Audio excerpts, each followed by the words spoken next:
Dios te bendiga. Bienvenido una vez más. Ya hemos cruzado la mitad de las clases para tener una casa bendecida, una casa prosperada, una casa con la presencia de Dios como la casa Obed-Edom. Por eso este ciclo de enseñanzas la hemos llamado Casas Obed-Edom. Y hoy ya vamos por la clase número 5. Hoy queremos hablar de un tema demasiado importante, que es el propósito de Dios para tu familia. ¿Sabes? Muchas veces nosotros cuando pensamos en casarnos, cuando pensamos en ponernos de novio, pensamos simplemente en alguien que nos guste, con quien convivir. A ver, si uno es cristiano dice, no, me tengo que casar, ¿por qué? Y para no andarme quemando. Otro dice, bueno, me tengo que casar porque no me gusta estar solo. Pero luego comienzan problemas que tienen que ver con la razón por la que uno en verdad se ha casado. ¿Cuál es la verdadera razón? Y en muchos de los casos no se ha tenido en cuenta algo demasiado importante, y es que cada familia tiene un propósito. Dios la formó y la fundó uniendo dos personas, hijos de Él, con diseño de Él, con genética del cielo, para que puedan establecer un propósito divino en su familia y en sus generaciones. Hay algo que vas a ver cuando en Génesis capítulo 1, verso 28, Dios crea al hombre y a la mujer, varón y hembra los creó, y entonces Dios los bendijo. Lo primero que Dios hizo con la familia fue bendecirlos y les dio propósito. Le dijo, fructificad y multiplicaos, llenad la tierra, sojuzgadla y señorear. Aquí Dios le dice tres propósitos: crezcan, crezcan, crezcan. Como familia no solo hay que crecer en número, hay que crecer en experiencia, hay que crecer en madurez, hay que crecer en amor, hay que crecer. Una de las razones en la familia es que tiene que ser un ambiente donde todos crezcamos. Segundo, le dice que prospere, le dice que se fructifique, que multiplique, que prospere. Nuestras familias deben prosperar. Es verdad que solos podemos tener prosperidad, pero otra cosa es cuando nos unimos y peleamos juntos. Nuestras familias crecen y se potencian, prosperamos. Y lo tercero es gobernar, sojuzgar, señorear, es autoridad de gobierno. Dios estableció en nosotros diseño, propósito, para que las familias podamos crecer, prosperar y gobernar. Gobernar el mundo espiritual, gobernar el ambiente donde estamos.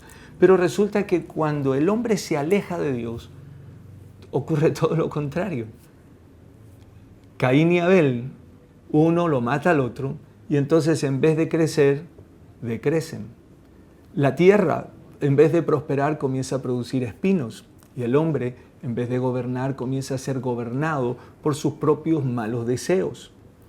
Para esto apareció Jesús, para devolvernos el diseño original, que el hombre vuelva y la familia vuelva a crecer, vuelva a prosperar y vuelva a cumplir una misión de gobierno espiritual. Jesús dijo, para que establezcamos el reino de los cielos aquí en la tierra. Vas a observar que Jesús a los 12 años, Él estaba en el templo, pero ya conocía el propósito de su vida, porque en su familia se lo habían enseñado. Una de las cosas que hacía la familia judía era que tanto el niño como la niña tenían que aprender o de papá o de mamá. Dos cosas.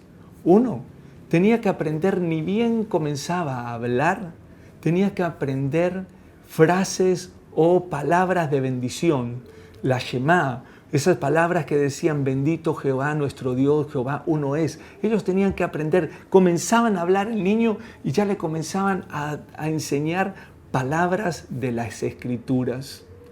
Pero también a los 3 años, el niño ya comenzaba a bendecir la mesa y a recitar palabras de bendición. ¿Por qué? Porque se le enseñó desde muy pequeño.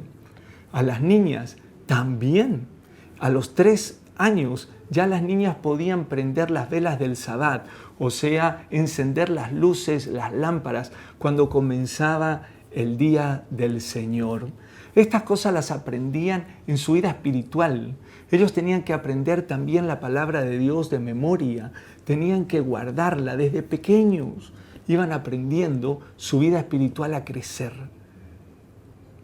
Por eso te vas a encontrar con un Moisés que estuvo tal vez 4 años, se cree, a lo sumo 5, con su mamá. Y luego se crió en el palacio del faraón como un hijo de la hija del faraón.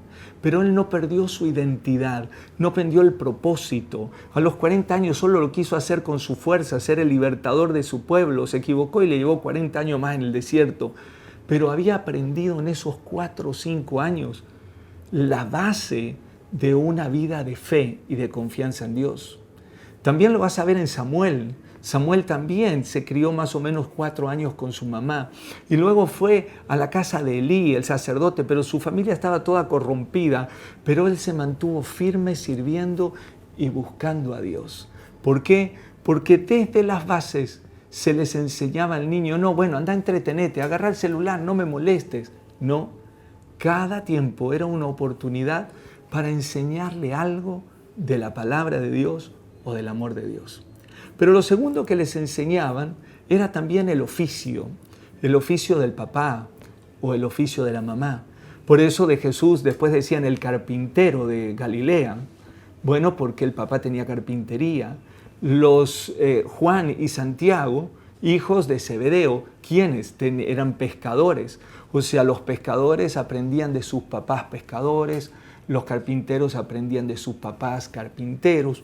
Las niñas aprendían de sus mamás la cocina, la labor, todo lo que llevaba a crecer. Pero también una palabra muy importante, a servir. Me gustaría que puedas declararlo conmigo, también a servir. Vivimos hoy en una sociedad donde una de las cosas que uno no quiere es servir.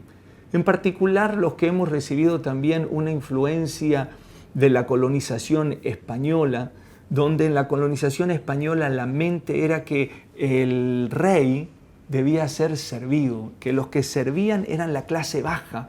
Y entonces no se enseñó el privilegio, el valor de servir. Cuando Jesús vino, Él dijo unas palabras claves para que nosotros podamos entender propósito en la vida.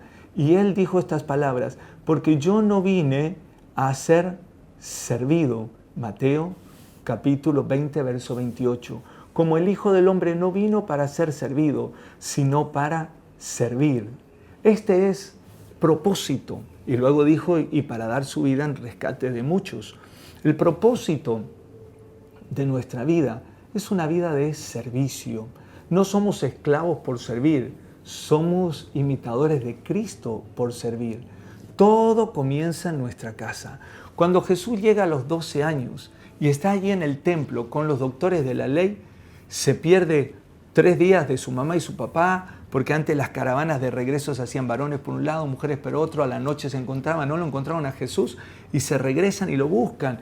Pero al tercer día cuando se encuentran con Jesús, Jesús le dice, pero no saben que en los negocios de mi Padre me es necesario estar.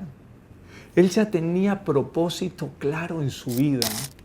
No era, ay, me abandonaron, me dejaron, tengo que quedarme llorando. No. Él dijo, yo tengo que estar en los negocios de mi Padre. Él trabajaba con su papá José en la carpintería, pero había entendido en el Espíritu y había sido enseñado que él tenía un propósito divino en su vida. Quiero hacerte 2 preguntas hoy. ¿Le estás enseñando a tus hijos que tienen propósitos espirituales? Y 2, ¿le estás enseñando con el ejemplo el servicio en la vida? Si no, tengo algunas preguntitas para que podamos pensar juntos. Para que una familia tenga propósitos claros en Dios, yo puedo decir a mi hijo, a mi hija, le puedo decir, mira, Dios te preparó para que tengas una vida próspera, para que seas alguien muy importante, para que gobiernes. Y estás declarando palabras de bendición, propósito. Mira, nosotros vamos a servir al Señor. Tú serás un adorador, un músico, no sé, tantas cosas que uno puede desatar en propósito. Pero para que una familia tenga propósito, primero necesita tener principios. El principio es la base, lo que sostiene para luego ejercer el propósito. Te voy a dar algunos ejemplos. El propósito es con lo que yo voy a hacerlo. El principio es el corazón con el que lo voy a hacer. La Biblia dice, por ejemplo, en Romanos capítulo 12, versos 7 y 8, en la Biblia de Dios para Todos, la hispana, dice, el que sirve, que lo haga con diligencia. Eso es un principio. Yo tengo que servir, pero lo tengo que hacer con diligencia, no con queja, con esmero. El que enseña, hágalo con dedicación. No, ay, otra vez te tengo que enseñar. Un principio es lo que tengo que hacer, pero ¿cómo lo tengo que hacer? Aquí es lo que tengo que hacer, enseñar, el propósito. ¿Cómo lo tengo que hacer? Ese es el principio, la dedicación. El que exhorta, aplicándose a exhortar, el encargado de repartir a los necesitados, hágalo con generosidad. O sea, tienes un propósito, repartir con generosidad, y el principio de tu corazón tiene que ser que debe ser generoso. No, el que preside, hágalo con solicitud, y el que practica la misericordia, con alegría. Esos son principios. Los principios de vida son los que van a sostener luego lo que nosotros hacemos. Y aquí quiero dejar algunos ejemplos de esto. Si nosotros enseñamos principios en nuestras casas con el ejemplo y con las palabras, entonces tendremos hijos que tienen la base para hacer todo lo que Dios puso en sus manos. Pero si no tienen los principios, no tendrán el carácter. Y esos principios están arraigados a la palabra de Dios. Aquí, si estos jóvenes o estos niños o estos hijos no fueron formados con los principios de la palabra de Dios, el problema que podemos tener es que cuando prosperen, se olviden la razón por la que tenían que prosperar, a quién debían honrar. Cuando tengan un título y sean profesionales, se olviden del principio básico. ¿Por qué Dios le dio esa capacidad? Y era para servir con solicitud. Cuando estas cosas no ocurren, muchas veces los niños o los hijos o los adolescentes o los jóvenes se vuelven luego independientes. Cada uno después hace lo que quiere, no entiende que vive en una familia, no entiende que vive bajo un propósito de Dios. Y allí viene el riesgo, que cuando se le dice algo o le corrigen, se ofenden, enseguida se van, enseguida dejan todo lo que estaban haciendo y luego esto lo repiten en su vida de servicio a Dios, porque así crecieron con estos dones, crecieron con motivación, pero no crecieron con principios. Cuando tienen una responsabilidad fuerte, cuando tienen un gran cargo, de repente dejan todo. ¿Por qué? Porque no fueron aprendidos, no fueron enseñados a mantenerse firmes hasta el final. Aquí es donde muchos que tienen grandes victorias por delante, dejan las batallas que le darán esa gran victoria. Y todas las grandes victorias se logran con esfuerzo y confianza total en Dios y en su palabra. Aquí quiero hablarte, y voy a tratar de ser breve en esto, de que si queremos lograr que nuestros hijos puedan crecer con propósito y puedan crecer con los principios claros, hay 3 etapas en el discipulado. Los papás discipulamos a nuestros hijos de una forma, los mentoreamos, los enseñamos como Jesús lo hizo. Y hay 3 etapas. La primera etapa es yo lo hago y tú me miras. Esa primera etapa es cuando el niño, el hijo, puede ver a su mamá, a su papá y lo está mirando y dice, oye, yo quiero ser como papá. Papá, déjame atornillar la pared como vos. Y el papá le dice, no me molestes, hijo, ¿no ves que esto te puede caer el cuadro encima, te va a romper la mano? No, anda para allá, nene, anda para allá. Pero déjame, ahí está el martillo. ¿Qué martillo? Te vas a romper el dedo, dame acá el martillo. El niño lo ve, quiere imitarlo, pero el papá no deja que lo siga viendo mamá, estás cocinando, déjame que te ayude. Y entonces la mamá dice, no, porque yo hago más rápido si hago sola. Lo ve, pero usted no lo deja que lo mire. Está orando, está leyendo la Biblia. Usted le dice, anda para allá, no me moleste. Toma, agarra el celular y déjame. Y usted no lo deja que lo vea. Si tiene la oportunidad de enviar a alguien que te lave el auto, me parece fantástico. Pero es bueno que él te vea lavar el auto también. Es bueno que él quiera agarrar la manguera contigo. Es bueno que ella quiera planchar contigo. Dale algo, aunque se queme. Y siempre dale valoración y ánimo. Valoración y ánimo. Valora lo que hace y anímalo a seguir haciéndolo. No importa que algo haya pasado mal. Nuestra hija Natalie, cuando era pequeña, ya habían nacido las mellizas y entonces ella también quería ayudar a lavar los platos. Creo que tenía 9 años o 10 y entonces le tocó acomodar los platos ahí arriba en la alacena, pero cuando los acomoda, creo que habían 17 platos y se caen todos los platos y se rompe todo. Claro, ¿cuál sería una reacción natural? ¿Cómo hiciste eso? ¿Por qué lo hiciste? Como que la criatura lo va a querer hacer a propósito. Entonces cuando estaba temblando y llorando, ay, ¿qué pasó? Entonces, tranquila, hija, solo los que lavan los platos los rompen. El que nunca hace nada, no rompe nada. Anímalo, dale valor, ¿no? Cuando estás lavando el auto, dale a tu hijo la manguera. Cuando estás cocinando, muéstrale el privilegio de lavar, de limpiar, de dejar la cocina limpia. Ahora, si te escucha quejar, esto lo repetirá después.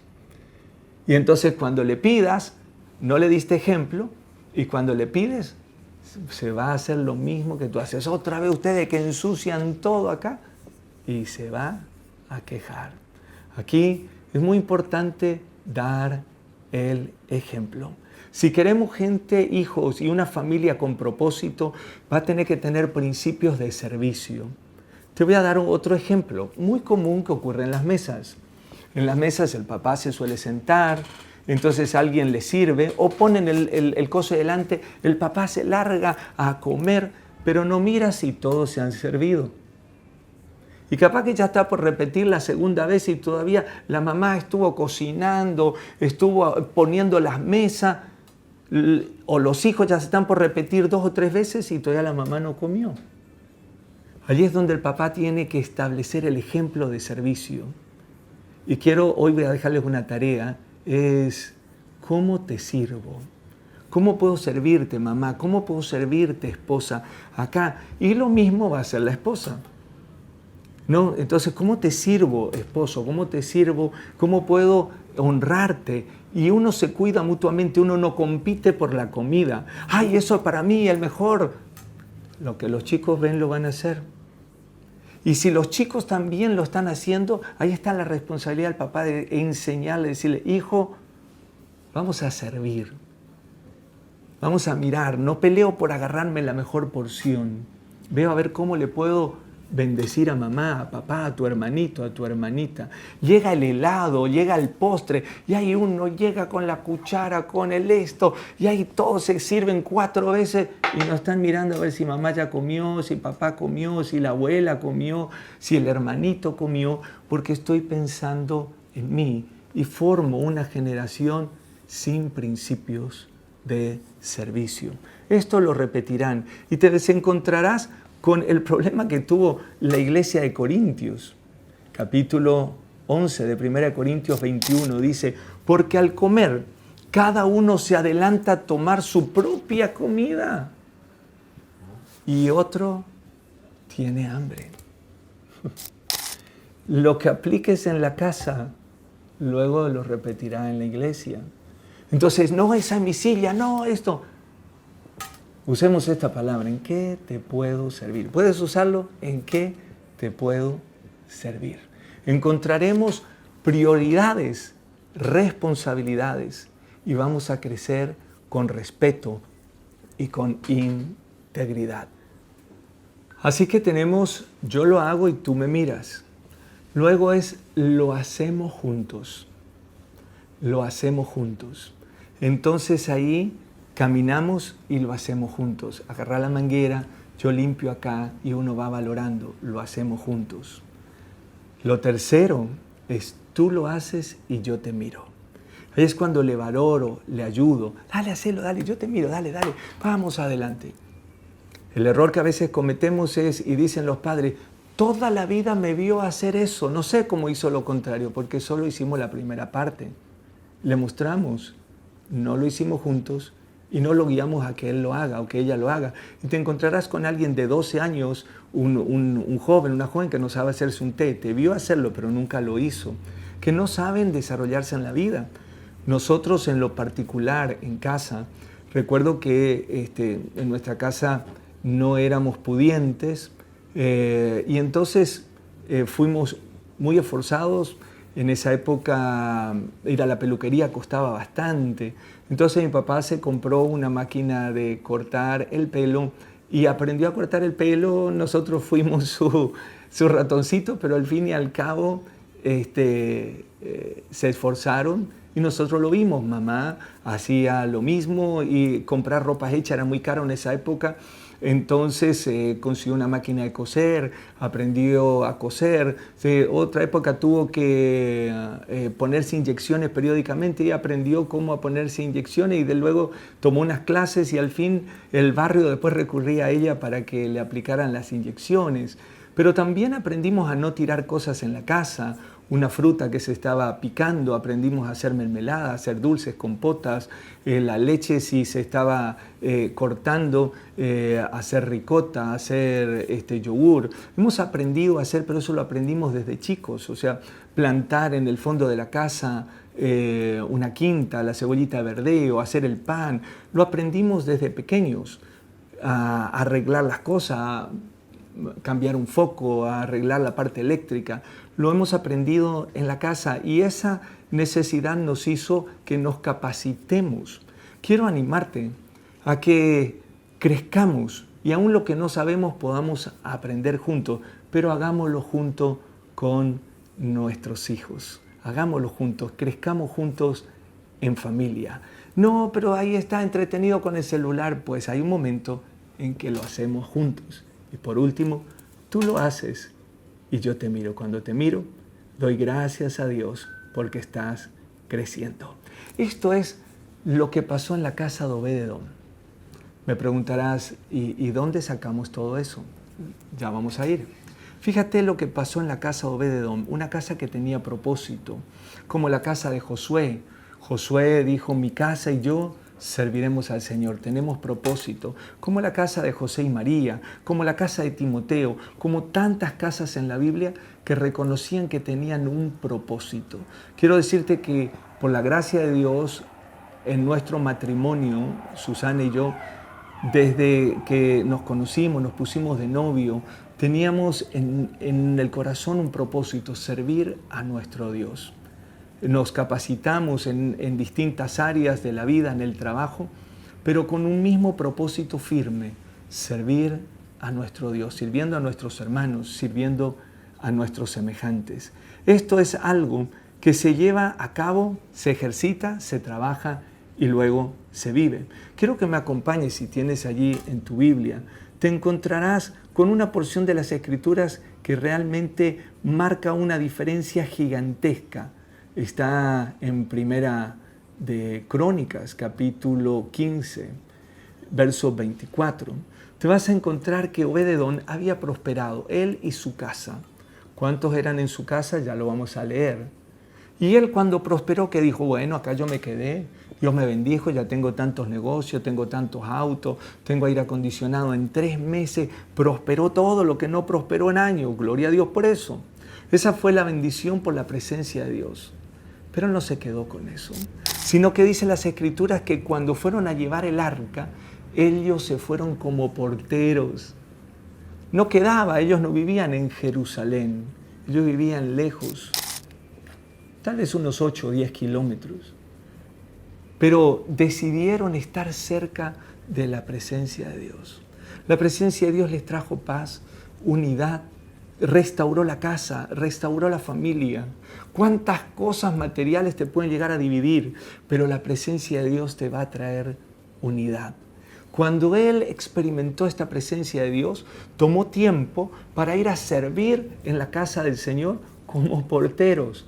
Ahí nos habla en este pasaje que te leí específicamente a Obed-Edom como portero. Pero ahora quiero hablarte de los hijos de Obed-Edom. Primera de Crónicas, capítulo 26, verso 4.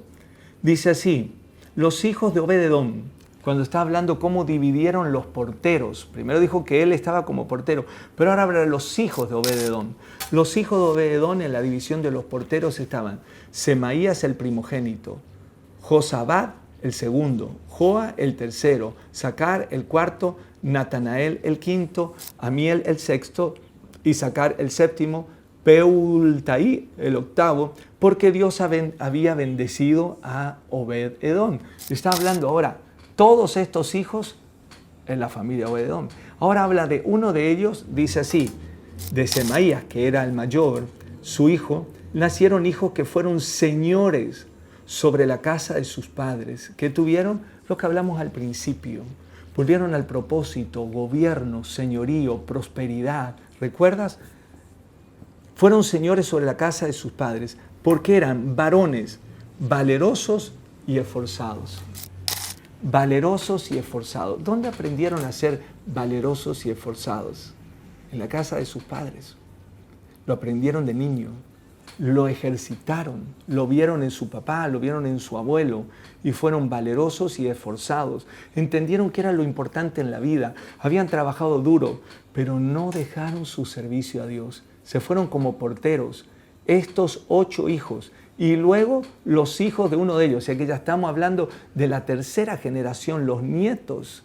Los hijos de Semaías, y ahí los nombra ahora: Ofni, Rafael, Obed, Elzabad y sus hermanos, hombres esforzados. Asimismo, Eliú y Samaquías. Verso 8, escucha esto. Todos estos de los hijos de Obed-Edom, ellos con sus hijos y sus hermanos, hombres robustos y fuertes para el servicio. Ahí está. Estos son los principios. Eran robustos y esforzados. ¿Para qué? Para el servicio. 62 de Obed-Edom. Así que Obed-Edom fue bendecido. Sus hijos 8, más todos sus nietos, 62, fueron como porteros a servir a la casa del Señor. ¿Te imaginas? No solo tú, sino como Josué, mi casa y yo, mis hijos. Como hicimos la clase pasada, contar a nuestros hijos por qué amamos a Dios, por qué le servimos a Dios. Ahora le damos ejemplo, lo llevamos con nosotros, lo animamos, trabajamos juntos. Cuando estamos sirviendo al Señor, mirar qué está haciendo tu hijo también para servir juntos. No, anda para allá, no me moleste. No, lo hacemos juntos y luego tú lo haces. Ellos mantuvieron el fuego del amor por la presencia de Dios en su familia. ¡Qué tremendo! Fueron porteros. Ahora vamos a algo más. No solo fueron porteros. 1 Corintios 15, 16 dice así: asimismo David dijo a los principales de los levitas que designasen de sus hermanos a cantores con instrumentos de música, con salterio, arpa, címbalo, que resonasen, alzasen la voz con alegría. Los levitas designaron a Emán, hijo de Joel, de sus hermanos Asaf, a los hijos de Merarí, a sus hermanos a Etam, y con ellos a sus hermanos de segundo orden, verso 18 del capítulo 15. O sea que estaban todos los líderes, pero acá había ahora un segundo orden. En segundo orden estaban Zacarías, Jaasiel, Semaías, Uni, Eliab, Benanías, Jehiel, Maasías, Matatías, Eifeleu, Micnías, Obed-Edom, los porteros. Los porteros que habían sido empresarios, que habían sido visitados por la presencia de Dios, que habían prosperado tanto que fueron noticia nacional. Dejaron todo un fin de semana, un mes, no sé, porque se turnaban para ser porteros. Pero no se quedaron solo con ser porteros, dijeron, tenemos que adorar a Dios. Tenemos que cantarle con címbalos, con alegría. Y no importa que no sean de los principales, aunque sea del segundo orden, porque no nos importa la posición, nos importa un corazón de servicio. Tenemos principios claros para tener propósitos en nuestras familias. Pero luego ocurre algo más. Todavía siguen y estos van creciendo y en el verso 21 mencionan y dice Matatías, Elifeleu, Mignías, Obed-edom, Jehiel, Asasías, tenían arpas afinadas en la octava para dirigir. Fueron primeros al segundo orden, fueron como porteros, pero también Dios los bendijo que tenían arpas que eran para dirigir. Volvieron a los principios y al propósito de su vida, prosperaron, crecieron, gobernaron y dirigieron. Donde Dios te ponga, hoy quiero animarte a que nosotros podamos volver a estos principios, que nuestras casas sean casas llenas de la presencia de Dios, que hagamos limpieza espiritual, que hagamos limpieza material, que podamos establecer altar familiar y compartir por qué amamos a Dios, pero luego podamos establecer propósito en nuestras familias. Propósito, si vas a prosperar, pídele a Dios, dame propósito para prosperar. Si Dios te ha dado capacidades, dones para coser, para cocinar, establece propósito porque ya tienes el principio que Dios nos hizo para servir. Y luego Jesús nos agrega una misión para que llevemos el Evangelio. Comenzamos por casa, damos ejemplo, movemos a nuestra familia al amor y la pasión por la persona del Espíritu Santo, por su presencia, y luego damos ejemplo y vamos juntos a servir a nuestro Dios. Me gustaría que podamos orar, pedir al Espíritu Santo que nos ayude a hacer los cambios. Vamos a tener que hacer cambios, va a haber que esforzarnos, pero la victoria vale el esfuerzo que hoy hagamos. Espíritu Santo, hoy quiero unirme con mis hermanos y con nuestras familias para que podamos establecer propósitos en nuestros hogares con principios claros. Un corazón de servicio, amando apasionadamente a Jesucristo, al Espíritu Santo, al Padre y sirviendo a nuestros hermanos. Quiero pedirte que derrames tu bendición, tu unción, tu gracia, tu palashizas, kuruma hamakamahanaya, en cada casa, el hambre por tu presencia, el deseo profundo por servirte. Y comenzaremos sirviendo en nuestras casas, sirviéndonos unos a otros, preguntándonos en qué te puedo servir, velando por el otro. Y creo, Espíritu Santo, que tú harás algo glorioso, maravilloso y sorprendente en cada hogar, en el nombre de Jesús. Amén y amén. Y ahora me enfrento a toda obra del infierno, espíritus de división, retroceso, escasez, peleas, divisiones, todo lo que va en contra del principio y el propósito de Dios para cada una de estas casas, de nuestras familias. Todo demonio hereditario, todo el mal ejemplo y toda fuerza del infierno se rompe, se quiebra en el nombre de Jesús para establecer propósitos y principios de Dios. Gracias, Señor, en el nombre de Jesús.